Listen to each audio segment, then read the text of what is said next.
Près d'Épinal, au cœur d'une zone industrielle, nous voici dans l'atelier d'assemblage des vélos moustaches. C'est là que sont vissées et emboîtées les pièces de chaque modèle, dont le fameux guidon en forme de moustache, signe distinctif de la marque.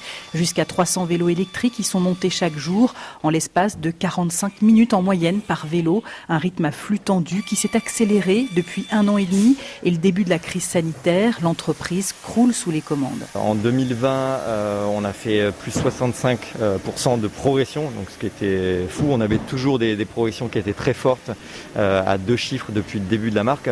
Mais là, voilà, plus 65, c'était inédit. Clément Bonneau, responsable presse chez Moustache. On a été, je pense, assez visionnaire là-dessus parce qu'il y a eu un engouement après qui a été fou. On est passé de quelques magasins qui annulaient leurs commandes au tout début du confinement.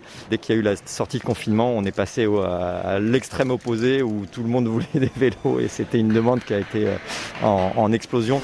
L'effet Covid a fait bondir le chiffre d'affaires à 20 millions d'euros en 2020, dont 40% effectués à l'export.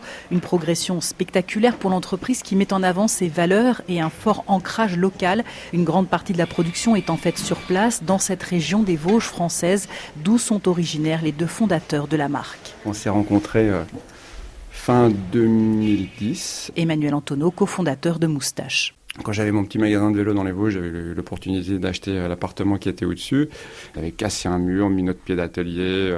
Enfin voilà, ça a vraiment commencé avec pas grand-chose. Ensuite, c'est allé très vite puisqu'on a vu qu'on était humainement compatibles, qu'on partageait les mêmes valeurs, qu'on a la même motivation. C'est tout un ensemble de points de repère qu'on a eu, qui nous ont permis d'avancer ensemble en se respectant et en se serrant les coudes dans les moments difficiles, parce que quand on crée une boîte comme celle-là, c'est pas toujours simple. Il y a des hauts et des bas, et heureusement, on les avait pas en même temps. On s'est complètement retrouvé, c'est ça qui est important, sur la vision de l'électrique. En étant passionné de vélo, ce qu'on aime faire, en général, on partage sa passion. Et pour nous, c'était le meilleur moyen pour partager cette passion. Et c'est comme ça que l'histoire a démarré. Leur idée, démocratiser l'usage du vélo électrique, un pari dans un marché qui n'en était qu'à ses balbutiements en 2010. Grégory Sand, cofondateur de Moustache. Oui, en fait, on a tout de suite perçu qu'avec l'assistance électrique, on allait pouvoir finalement gommer toutes les contraintes. Et il y a un côté un peu viral, c'est-à-dire qu'à partir du moment où vous l'avez testé, c'est tellement grisant, ça procure tellement de plaisir que en fait, vous revenez pas en arrière. Vous n'avez plus de bonnes raisons de ne pas utiliser votre vélo. Puis à côté de ça, on a aussi tout un tas de barrières intellectuelles qui sont levées. Parce qu'au départ, le vélo était plutôt utilisé pour du déplacement, de la mobilité.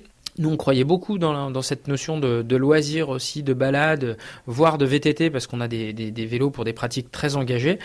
Et au fil du temps, ces barrières, elles ont sauté. Et aujourd'hui, finalement, ce qu'on prédisait il y a 10 ans, c'est en train de se passer, c'est que l'électrique a sa place dans toutes les pratiques. Moustache propose aujourd'hui 65 modèles de l'urbain au VTT, distribués dans 25 pays. Et l'entreprise, qui rêve de voir un jour le vélo remplacer la voiture, ne compte pas s'arrêter là, malgré une concurrence toujours plus forte dans le secteur du vélo à assistance électrique.